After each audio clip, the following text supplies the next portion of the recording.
The crystal walls of the Galactic Council chamber reached high into the sky. Sunlight from 3 different suns shone through the clear panels, making rainbow colors dance across the floor. Jake Morrison sat in his chair and watched the light. Patterns move. He had been Earth's ambassador for 5 years now, but the beauty of this place still amazed him. "The human delegation will stand," announced High Counselor Zethvar. His voice was deep and rough, like rocks grinding together. The Velkari leader stood nearly 9 feet tall, with gray skin that looked like stone and eyes that glowed red. In the dim light, Jake stood up slowly. Next to him, Dr. Lisa White closed her datapad and also rose from her seat. Commander Ryan Brooks, wearing his blue military uniform, straightened his shoulders and looked ahead. The 3 humans looked very small compared to the alien beings that filled the huge chamber. Around them, hundreds of alien representatives watched from their seats. The Nereidans moved their tentacles in the water tanks they needed to survive. Their blue skin shimmered as they whispered to each other in their musical language. The Kelthara made clicking sounds with their insect-like mouths. Their black eyes reflected the light like mirrors. The luminals, who were made of pure energy, flickered and changed colors as they communicated. "For 100 of your Earth years," Zethve continued, "humanity has spread across the galaxy like a disease. You build colonies on every world you find. You take resources that belong to older, wiser species. You create dangerous technologies that threaten the peace we have kept for 1,000,000 years." Jake listened without changing his expression. He had heard these complaints before. The council had called humans upstarts and children playing with fire in many previous meetings, but today felt different. Today, there was real anger in the alien voices. "Your species came from a single world only 300 years ago," said Counselor Valtara of the Kelthara. Her voice was sharp and cutting. "In that short time, you have claimed 47 star systems. You build ships faster than we can. Count them. You develop new weapons and tools every day. This cannot continue." The Nereidan representative, whose name Jake could not pronounce, spoke in a voice like singing water. "The young species must learn their place. The galaxy has rules. These rules have kept peace for longer than your entire history. You cannot simply ignore them because you are new." Jake felt Ryan tense beside him. The commander's hand moved slightly toward his weapon, but Jake gave him a small shake of his head. Violence would not help them here. In fact, violence was probably what the council wanted. It would give them a reason to do what they had already decided to do. "Therefore," Zethver said, his red eyes fixed on Jake, "the Galactic Council has reached a decision. Humanity will accept the following terms, or face the consequences." The chamber became completely silent. Even the luminals stopped their flickering. Jake could hear his own heartbeat in his ears. "First," Zethvar announced, "humanity will immediately stop all expansion beyond your current 47 systems. Any ship that crosses these boundaries will be destroyed. Any attempt to build new colonies will be met with force." Lisa wrote something on her datapad. Her hand was steady, but Jake noticed she pressed harder than usual. "Second," the Velkari continued, "humanity will surrender all research into artificial intelligence, quantum weapons, and dimensional travel. These technologies are too dangerous for such a young species. They will be given to the Council for proper study and control." Now Ryan made a small sound, like a growl. Jake put his hand on the commander's arm to keep him calm. "Third," Zethver said, his voice growing louder, "humanity will submit to Council oversight of all military development. No new weapons, no new ships, no new defenses will be built without our approval. Council inspectors will be placed on every human world to ensure compliance." "And if we refuse?" Jake asked. His voice was calm and quiet, but it carried clearly through the chamber. Zethvar smiled showing teeth like broken glass. Then humanity will be declared a threat to galactic peace. The combined fleets of the Council will remove that threat. Permanently, the other aliens made sounds of agreement. The Nereidans sang their approval. The Kelthara clicked their mandibles. The luminals pulsed with bright colors. Jake looked around the chamber at the hundreds of alien faces. Some showed hatred. Others showed fear. A few showed what might have been sadness. But none showed friendship. None showed the respect that one intelligent species should give to another. "I see," Jake said finally. "And how long do we have to consider these terms?" "There is nothing to consider," Zethvar replied. "You will accept, or you will be destroyed. But we are not unreasonable. We will give you 48 of your hours to contact your leaders and inform them of your decision. When you return, you will either announce your acceptance or face the consequences." Jake nodded slowly. He looked at Lisa and Ryan, then back at the Council. "We request the 48-hour recess to consult with Earth, as is our right under Council law." "Granted," Zethvar said. "But do not mistake our patience for weakness. The decision has been made. Humanity will be brought under control, one way or another." The session ended with the sound of the great crystal bell that hung above the chamber. As the aliens began to leave, Jake remained standing in place. He watched them go, these beings who had lived for millions of years and who thought they knew everything about the universe. Lisa touched his arm. "Jake, we need to send the message to Earth immediately." "Yes," Jake said quietly. "We need to let them know what's happening here." Ryan looked around the emptying chamber. "Sir, do you think they'll actually do it? Attack us, I mean." Jake was quiet for a long moment. Then he smiled, but it was not a happy smile. "Commander, I think they have no idea what they're about to lose." The three humans gathered their things and walked out of the chamber. Behind them, the crystal walls continued to catch the light from the three suns, painting rainbow patterns on the floor where no one remained to see them. Outside, the alien city of Zentara Prime stretched to the horizon. Towers of crystal and metal rose into the sky. Ships moved between the buildings like schools of fish. It was a sight that had taken millions of years to build, a civilization that thought it would last forever. Jake looked up at the sky, where Earth's sun would be, if he could see it across the vast distances of space. Soon, very soon, everything would change. The Council thought they were ending a problem. They had no idea they were about to create something much bigger. Something that would make them remember this day with terror for the rest of their very long lives. The message from Jake Morrison arrived at Luna Station just as President Helen Carter was finishing her morning coffee. She read it twice, then set down her cup with a hand that shook slightly. Outside the station's windows, Earth hung in space, like a blue and green jewel, peaceful and beautiful. "Get me Admiral Hayes and General Rodriguez," she told her assistant. "Emergency meeting in 10 minutes. And call the Colonial Senate leaders. We're going to need a full session."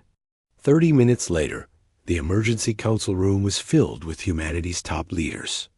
Admiral Scott Hayes sat at the table in his white naval uniform, his weathered face showing the strain of 30 years in space. General Amy Rodriguez, head of the Colonial Marines, studied the message on her tablet with intense brown eyes. "So they want us to give up everything," said Senator Bill Murphy, the elected representative from the Tau Ceti colonies. "Our expansion, our research, our freedom. In exchange for what? The privilege of being their slaves? The privilege of staying alive," Admiral Hayes said grimly. "The numbers don't lie. They have thousands of star systems, millions of ships. We have 47 systems and maybe 300 ships that could fight in a real war." Dr. Kevin Park, head of the Human Research Consortium, cleared his throat. He was a thin man with gray hair and thick glasses, the kind of person who spent More time with computers than with people. Actually, Admiral, the situation might not be as hopeless as it appears. President Carter looked at him with interest. Explain. Kevin stood up and activated the holographic display in the center of the room. A map of known space appeared, showing the vast territories controlled by the Council species and humanity's small cluster of systems near the outer rim. 50 years ago, when we first made contact with the Council, some of us wondered what would happen if they ever decided we were a threat. We started a project called Exodus. It was classified at the highest levels. Even most of you didn't know about it. General Rodriguez leaned forward. What kind of project? A way out, Kevin said. Simply, we began developing technologies and building infrastructure for the possibility that we might need to leave known space entirely. Not just a few ships or a single colony. All of us. The room fell silent. Admiral Hayes stared at the scientist. Are you telling us you've been planning to evacuate the entire human race? Not evacuate, Kevin corrected. Migrate. There's a difference. Evacuation means running away in panic. Migration means moving to a better place because you choose to. He touched the display, and the view changed.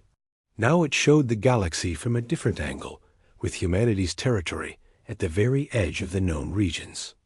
Beyond it lay vast areas of unexplored space.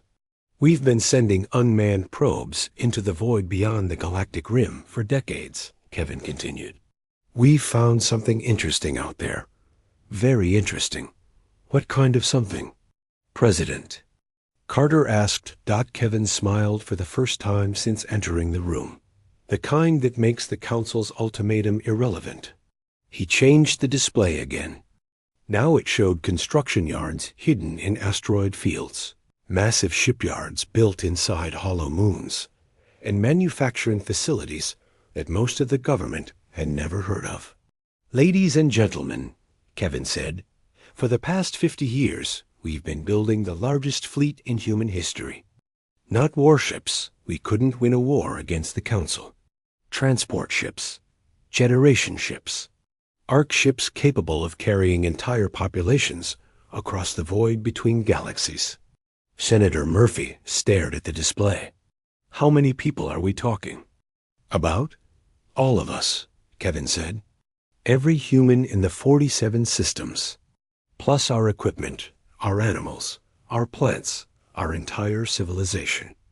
We can be gone in 72 hours if we give the order. Admiral Hayes shook his head. That's impossible. The logistics alone, double quotes, are already in place, Kevin interrupted. Every colony has evacuation protocols. Every family has an assigned transport.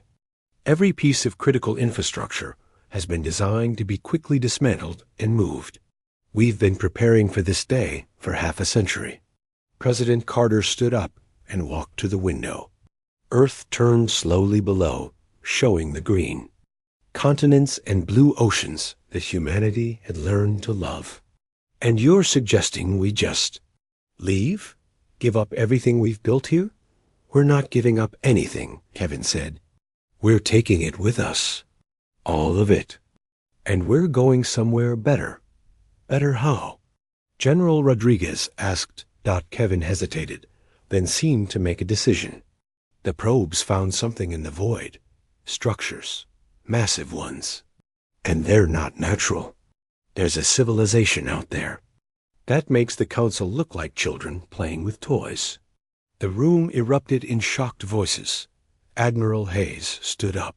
You're talking about first contact with an unknown alien species? Without government approval?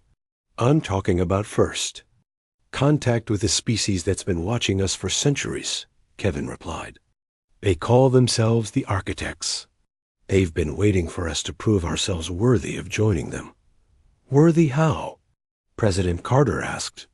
By being smart enough to walk away from a fight, we don't need to win, Kevin said. By being strong. Enough to leave everything behind and start over. By being wise enough to know when we've outgrown our current situation. The president returned to her seat. "Show me the proof." Kevin activated another display. This one showed recordings from the deep space probes.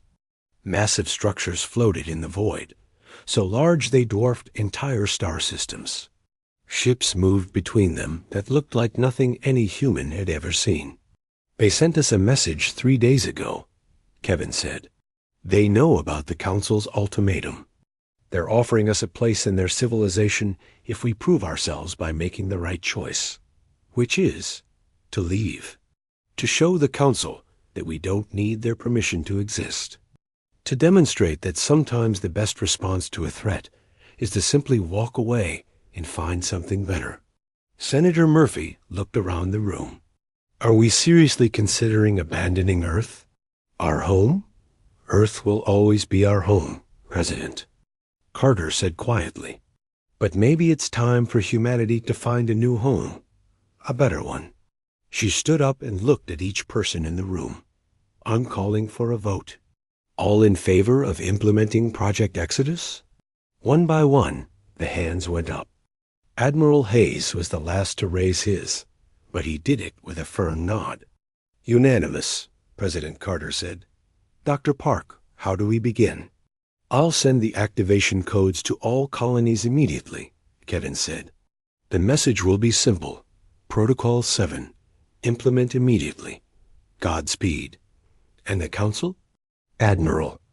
Hayes asked. President Carter smiled, and for the first time in the meeting, it was a happy smile. "Ambassador Morrison will give them exactly what they asked for. Complete compliance with their ultimatum." As the meeting ended, the leaders of humanity went to their various duties. Within hours, coded messages began traveling across the galaxy at faster than light speeds. On 47 worlds, emergency broadcasts began. Families gathered their belongings. Ships prepared for departure. The greatest migration in human history was about to begin. On Luna Station, President Carter stood at her window and watched Earth turn below. Soon, very soon, it would turn alone. But humanity would not be alone. They would be together, traveling toward something greater than anything they had ever imagined. The Council thought they were ending the human problem. They had no idea they were about to solve it in a way that would change the galaxy forever. Jake Morrison walked into the Council chamber with the same calm expression he had worn 2 days earlier. Behind him, Lisa White and Ryan Brooks took their seats. The aliens watched them carefully, expecting to see fear or anger. Instead, the humans looked almost relaxed. High Counselor Zether rose from his massive stone chair. "Ambassador Morrison, has humanity reached a decision regarding our terms?" "We have," Jake replied, standing slowly. "After careful consideration and consultation with our government, humanity accepts all terms of the Council's ultimatum." A wave of satisfied sounds swept through the chamber. The Nereidans sang their approval. The Kelthara clicked their mandibles.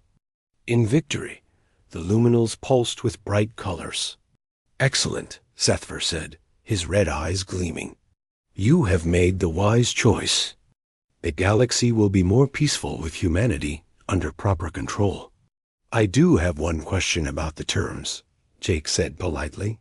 "When you say humanity must cease expansion and submit to Council oversight, you're referring to our activities within Council space, correct?" Zethver looked puzzled. "Of course. Where else would you go?" Jake nodded. "I wanted to be certain.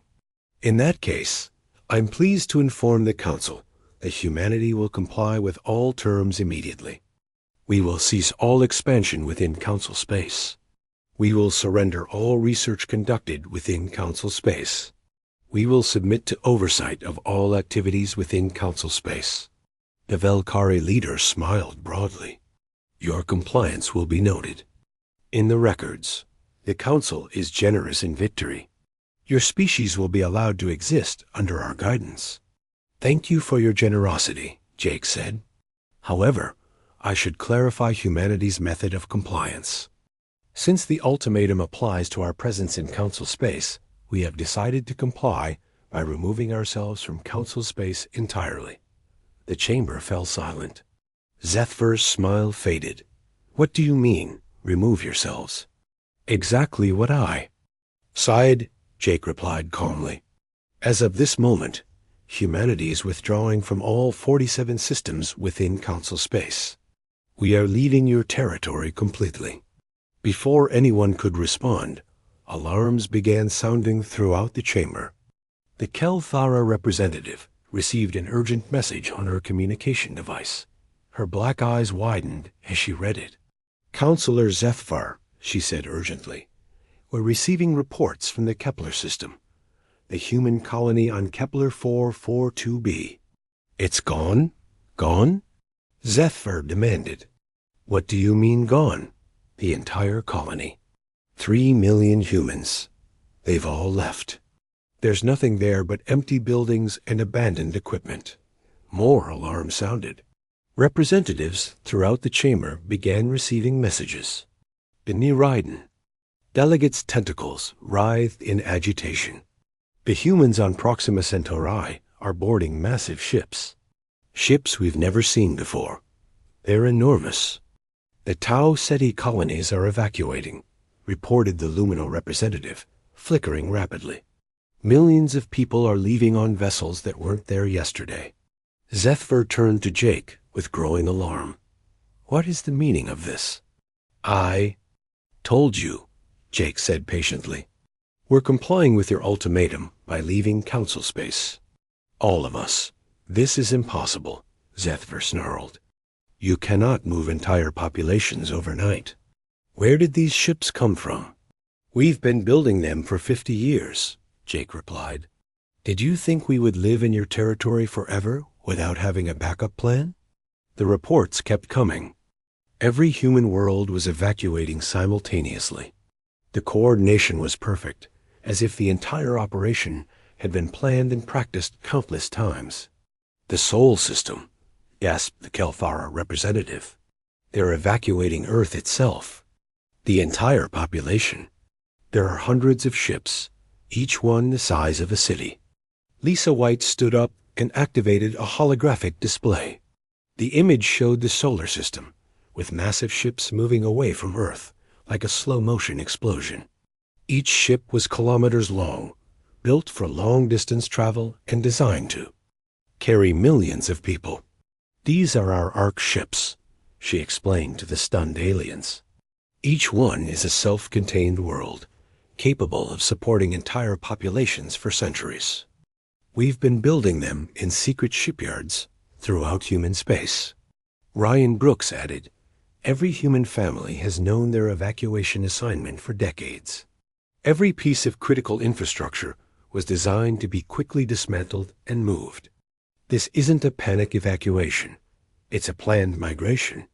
Zethver's stone-like face showed something the Council had never seen before. Uncertainty. Where are you going? Away, Jake said simply. Beyond the galactic rim.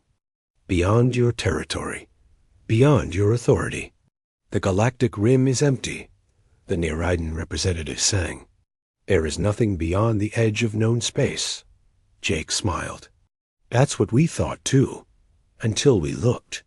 The chamber erupted and confused. Voices. The aliens had never considered that anything might exist beyond the galaxy's edge. For millions of years, they had been content with their territory in the galactic arms. You're making a terrible mistake, Zethver said desperately. The void beyond the rim is hostile. There are no resources, no habitable worlds, no way to survive. We've been sending probes out there for decades, Lisa said. We know what's waiting for us. And what is that? Demanded the Kelthara representative. Jake's smile widened. Something better than this. The reports continued throughout the day. Human colonies across the galaxy were emptying at an incredible rate. The evacuation was so smooth and organized that it seemed like a magic trick. Entire worlds went from fully populated to completely empty in a matter of hours. But the most shocking reports came from the industrial worlds. The humans weren't just Leaving, they were taking everything with them. Manufacturing plants were being dismantled and loaded onto cargo ships. Orbital stations were being broken down and moved. Even the space elevators connecting planets to their orbiting facilities were being taken apart and packed away. "They're stealing our technology," accused the Valkyrie representative. "It's human technology," Ryan corrected. "Built by human hands. Designed by human minds. Powered by human innovation. We're taking what belongs to us." The luminals flickered in distress. "The energy grid failures are cascading. Without human maintenance, our power systems are failing across 17 sectors." The Nereidans sang mournfully. "Our water purification systems are shutting down. The humans designed the filters. Without them, we cannot process contaminated water." The Kelthara representative clicked urgently. "Industrial production has stopped on 43 worlds. The automated systems require human oversight to function." For the first time, the Council began to understand what they were losing. Humanity hadn't just been living in their territory. They had been maintaining it. The younger species had quietly become the engineers, the inventors, the problem solvers that kept galactic civilization running. "This is temporary," Zethver said, but his voice lacked conviction. "We will adapt. We will rebuild." "Of course." "You will," Jake agreed. "You've had millions of years to develop these technologies. I'm sure you'll figure it out again eventually." The sarcasm was gentle but clear. The Council had relied on human innovation for so long that they had forgotten how to maintain their own systems. As the day ended, the last human ships were disappearing into the void beyond the galactic rim. The evacuation was complete. 300 million humans had left known space, taking with them centuries of accumulated knowledge and technology. Jake Morrison stood in the empty chamber, preparing to leave on the final transport. The alien representatives sat in stunned silence, only now beginning to understand what they had done. "You have destroyed the galaxy," Zethver said quietly. "No," Jake replied. "We've saved it. You just don't know it yet." He walked toward the chamber's exit, his footsteps echoing in the vast space. At the doorway, he turned back one last time. "The Council wanted humanity to know our place," he said. "Now you know it. Our place is somewhere else. Somewhere better. Somewhere that appreciates what we have to offer." The chamber doors closed behind him with a soft sound. Outside, the last human transport waited to carry the final representatives of humanity into the unknown.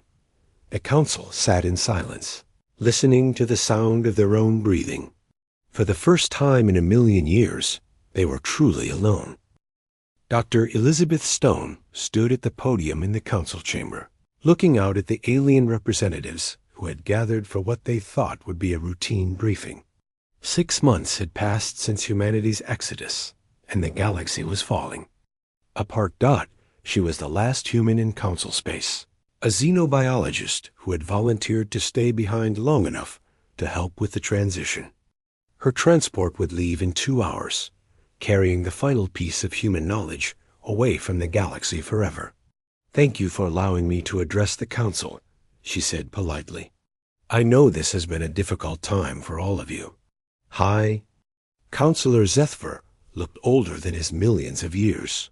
His gray stone-like skin had developed cracks, and his red eyes were dim. "Dr. Stone, can you explain why our systems are failing so catastrophically?" Elizabeth activated her holographic display. Charts and graphs filled the air above the podium, showing the cascading failures across Council space.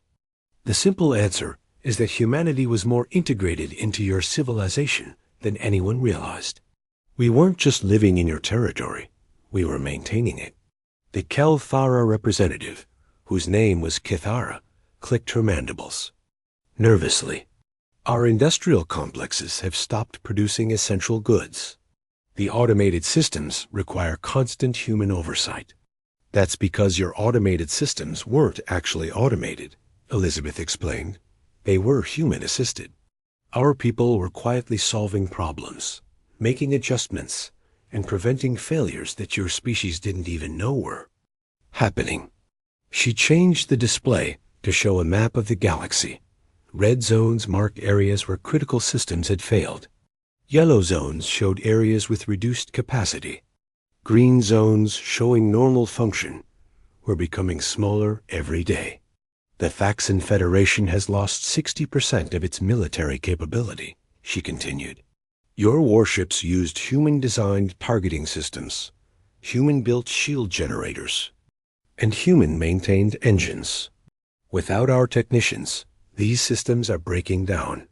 Admiral Korath of the Faxon Federation, a massive creature with 4 arms and purple skin, growled in frustration. We built those ships ourselves. You built the hulls, Elizabeth corrected. But the computer systems, the power distribution networks, the life support systems, those were all designed by human engineers. Your people focused on the big picture. We handled the details. The Velkari Empire's representative, a younger Velkari named Nethvar, spoke up. Our agricultural worlds are experiencing massive crop failures. The biotechnology systems are shutting down. Your agricultural systems used human-developed bacteria and fungi to process soil nutrients, Elizabeth explained. We also created the pest control systems and the weather modification networks. Without regular human maintenance, these systems are reverting to their natural state. She showed them images of failed crops and contaminated soil. Planets that had been green and fertile were turning brown and barren. The Nereidans are facing water shortages, sang their representative, choral song in deep water. Our purification. Systems cannot handle the contaminated water from the industrial worlds. We designed those purification systems, Elizabeth said. But more importantly, we designed the industrial waste management systems that prevented the contamination in the first place. Without proper waste processing, your industrial worlds are poisoning your water supplies. The luminals, who are beings of pure energy, flickered weakly. Their spokesman, a pattern of light called brightness of dawn, spoke through electronic translators. Our energy grid is failing. Power stations across 17 sectors have shut down. The power stations themselves are fine, Elizabeth said. The problem is the distribution network. Humanity designed and maintained the quantum transmission, systems that carry power between worlds. Without us, you're back to primitive energy storage and local generation. The chamber fell silent as the aliens absorbed this information. They had thought of humans as a minor species, useful for labor and basic engineering. They had never realized how dependent they had become on human innovation. How long do we have? Zephyr asked quietly. Elizabeth consulted her notes. Based on current failure rates, most council worlds will be uninhabitable within 2 years. The industrial worlds will fail first, followed by the agricultural worlds. The core worlds might last a bit longer, but without supply lines, even they will eventually collapse. This is impossible, Nethvar protested. We are an ancient civilization. We survived for millions of years before humans existed. Yes, but you also had much simpler technology, Elizabeth replied. Over the past century, you've become accustomed to human-level complexity in your systems. Your people have forgotten how to maintain primitive technology because you've been using advanced technology. She showed them historical records. 1,000,000 years ago, your ancestors used simple tools and basic agriculture. They could maintain their own systems because those systems were simple. But modern council technology is thousands of times more complex, and complexity requires constant maintenance. Kithara clicked anxiously. Can we learn to maintain these systems ourselves? Eventually, Elizabeth said. But it will take time. Probably decades for basic systems, centuries for the more complex ones. And during that time, your worlds will be uninhabitable. Then teach us, Zethvar demanded. Share your knowledge with us. Elizabeth smiled sadly. I'm afraid that's impossible. The knowledge you need isn't written in books or stored in computers. It's in the minds of human engineers and technicians who spent their entire careers learning these systems. And they're gone. She activated another display showing the edge of known space. By now, the last human ships have crossed the galactic rim. They're beyond the range of our fastest communications. Even if we could contact them, why would they come back? You made it clear that you didn't want them here. The luminals flickered frantically. Surely they would return to save innocent lives, would you? Elizabeth asked. If someone told you that you were dangerous, that your presence was a threat to galactic peace, that you needed to be controlled and restricted, would you rush back to help them when they realized they were wrong? The chamber fell silent again. The aliens looked at each other, seeing their own fears reflected in their neighbors' faces. There is another problem, Elizabeth continued. The humans didn't just take their knowledge. They took their equipment. The manufacturing facilities, the research stations, the specialized tools needed to maintain your systems. Even if you could relearn the knowledge, you don't have the equipment to apply it. Coral Song in Deep Water sang mournfully. Can we build new equipment? The equipment to build equipment was also human-designed, Elizabeth said. You're facing what we call a technological cascade failure. Each system depends on other systems, and without the foundational knowledge, you can't rebuild any of them. Admiral Korath stood up, his forearms clenched in frustration. This is sabotage. Humanity deliberately created this dependency to weaken us. No, Elizabeth said firmly. Humanity created this dependency by being helpful. Every time you had a problem, you came to us for solutions. Every time you needed something built, you asked us to design it. Every time you wanted to improve your technology, you relied on our innovation. She gestured to the failing systems displayed around the chamber. We didn't create this dependency. You did. You became comfortable letting us handle the difficult problems while you focused on politics and control. Now you're discovering what happens when the people solving your problems decide to leave. Zethvar's stone face showed something the Council had never seen before: desperation. What do you want? What will it take to bring humanity back? Elizabeth gathered her notes and prepared to leave. That's not my decision to make. I'm just a scientist. But I can tell you this. The people who left weren't running away. They were walking toward something better, something that appreciated their talents instead of fearing them. She walked toward the chamber's exit, her footsteps echoing in the vast space. At the doorway, she turned back one last time. The Council spent 1,000,000 years building a civilization based on control and hierarchy. Humanity spent 300 years building a civilization based on cooperation and innovation. Which one do you think will survive in the long run? The chamber doors closed behind her, leaving the Council alone with their failing systems and their growing fear. Outside, Elizabeth's transport waited to carry her into the unknown. As the ship lifted off from Zentara Prime, she looked back at the crystal city that had once seemed so magnificent.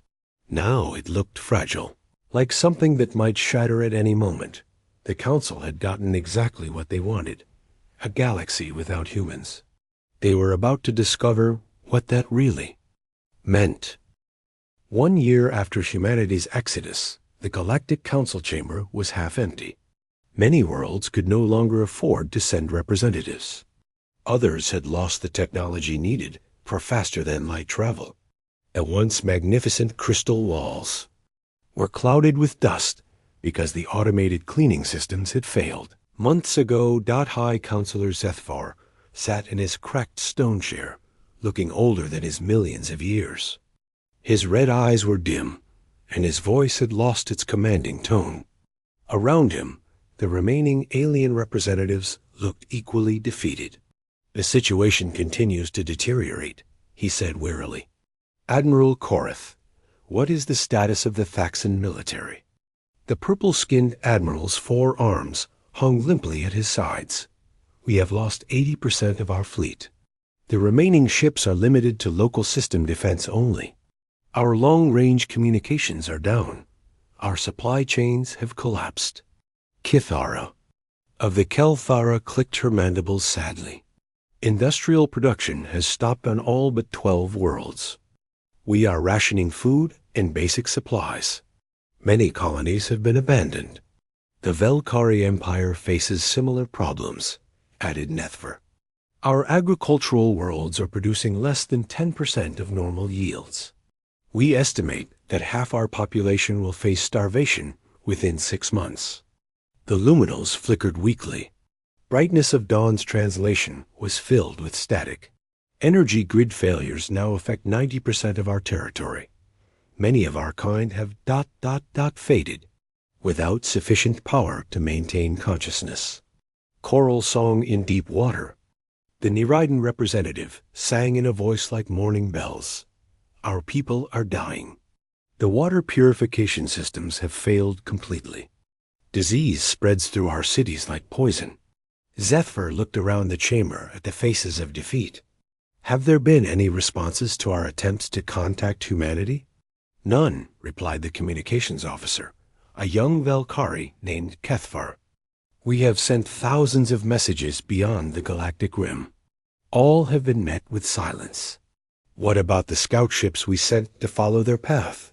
Kethvar's voice dropped to a whisper. They have all disappeared. 23 ships sent into the void beyond the rim.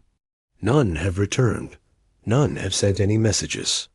The chamber fell silent except for the sound of failing air circulation systems. The aliens had lived for millions of years, but they had never faced anything like this. Their civilization was dying, and they had no idea how to save it. Counselor, said a new voice from the chamber's entrance. We have a priority transmission from the Rim Monitoring Station. Zephyr looked up with the first spark of hope he had felt in months. Put it through. The holographic display activated, showing a Kelthara technician at a remote monitoring station. Her black eyes were wide with fear. Counselor, we're detecting massive energy signatures approaching from beyond the galactic rim. Unknown vessels, moving at impossible speeds. They'll reach Council space within hours. The chamber erupted in frightened voices. After months of system failures and social collapse, the idea of an invasion was terrifying. How many ships? Admiral, Korath demanded. We? We can't tell, the technician replied. The energy signatures are unlike anything in our databases. They're not reading as individual ships. They're reading as structures, massive structures. The display changed to show sensor readings from the rim. The energy patterns were indeed unlike anything the Council had ever seen. They were vast, complex, and moving with purpose. Estimated time to closest Council world? Zephyr asked. 4 hours to the outer colonies. But Counselor, there's something else. We're receiving a transmission. From the approaching vessels? No, sir. From God, not from humanity. The chamber fell completely silent. For the first time in a year, they were about to hear human voices again. Put it through, Zephyr said quietly. Display changed to show a familiar face. Jake Morrison appeared on the screen, but he looked different. His hair was longer, his skin had a healthy glow, and his eyes held a confidence that hadn't been there during the last council session. Greetings, Galactic Council, he said calmly. I hope this message finds you well. Morrison, Zephyr breathed. Where are you? What are those ships approaching our space? Jake smiled, but it wasn't a cruel smile. It was the smile of someone who had found exactly what he was looking for. I'm calling from the Architect homeworld, about 2 million light years, beyond the galactic rim. As for the ships, they're not ships exactly. They're mobile cities, research stations, exploration vessels. The architects are coming to visit. The architects? Nethver asked. An ancient species that withdrew from the galaxy long before any of your civilizations developed spaceflight. They've been watching from beyond the rim, waiting for a species worth contacting. The alien representatives looked at each other with growing dread. What do they want? Zethved demanded. To evaluate the galaxy's current state, Jake replied. They're curious about what happened after humanity left. They want to see if the council species have learned anything from the experience. And if we haven't? Kithara clicked nervously. Jake's expression grew serious. Then they'll likely decide that this galaxy isn't worth their attention. They'll withdraw again, probably for another 1,000,000 years. But what about us? Coral Song in Deep Water sang desperately. Our worlds are dying. Our people are suffering. I know, Jake said gently. I'm sorry about that. We tried to warn you what would happen if we left, but you weren't interested in listening. We were wrong, Zethver said, his voice breaking. We realize that now. We need humanity's help. We need you to come back. Jake was quiet for a long moment. Behind him, the camera showed glimpses of a magnificent city that seemed to be built from crystallized light. Beings of impossible beauty moved through the background, their forms shifting between energy and matter. I'm afraid that's not possible, Jake said finally. Humanity has found a new home among the architects. We're exploring technologies and concepts that make our previous work look like children's toys. We're part of something greater now. But surely you care about the innocent. People who are dying. Brightness of dawn flickered desperately. Of course we do, Jake replied. That's why we're sending this message. The architects are offering the council species a choice. What kind of choice? Zethver asked. You can join us, Jake said simply. Not as subjects or servants, but as partners. The architects believe that every species has something valuable to contribute to the greater civilization. Even species that have made mistakes. The chamber erupted in excited voices. The possibility of salvation made the aliens forget their fear. What would we need to do? Nethver asked eagerly. Prove that you've learned from your mistakes, Jake said. Show that you can work together instead of trying to control each other. Demonstrate that you value cooperation over domination. And if we can't? Admiral Korith asked. Jake's smile faded. And the architects will leave you to solve your problems alone. They don't intervene in the affairs of species that aren't ready for greater responsibility. The transmission began to fade. I have to go, Jake said. The architect evaluation team will arrive soon. What they find will determine your future. Wait. Zethver called out. How do we contact you? How do we prove ourselves? But the transmission had ended, leaving the council alone with their fear and their failing systems. Hours later, the architect vessels entered council space. They were unlike anything the aliens had ever seen. Massive constructs that seemed to exist in multiple dimensions simultaneously. They moved through space like living things, growing and changing as they traveled. The beings aboard were even more impossible. They appeared as patterns of light and energy, but their intelligence was vast and ancient. They spoke in mathematical concepts that hurt to contemplate. They visited the dying worlds, observed the failing systems, and witnessed the collapse of galactic civilization. They took samples, recorded data, and asked questions that the council couldn't answer. After 3 days, they departed as silently as they had arrived. They left behind only a single message, delivered in the ancient mathematical language of the cosmos. Evaluation complete. Species assessment, not ready. Recommendation, quarantine until further development occurs. The council never saw the architects again. Humanity never returned. The galaxy continued its slow decline into isolation and technological regression. But on the worlds that still functioned, in the cities that still had power, Alien children would sometimes look up at the stars and wonder about the humans who had walked away in silence. They would ask their parents why the sky seemed so empty now, why the future felt so dark, and their parents would tell them about the day the council felt terror for the first time in 1,000,000 years. The day they realized that some problems couldn't be solved with force or control. The day they learned that the most dangerous thing in the universe wasn't an enemy who wanted to fight Dot. It was a friend who decided to leave. Jake Morrison stood on the observation deck of the Architect city ship, watching the galaxy grow smaller in the distance. Around him, human children played with Architect younglings, their laughter echoing through chambers built from crystallized time. "Do you think they'll ever figure it out?" asked Dr. Lisa White, now serving as humanity's liaison to the Architect. Research Council. Jake smiled and put his arm around his daughter, who had been born among the stars.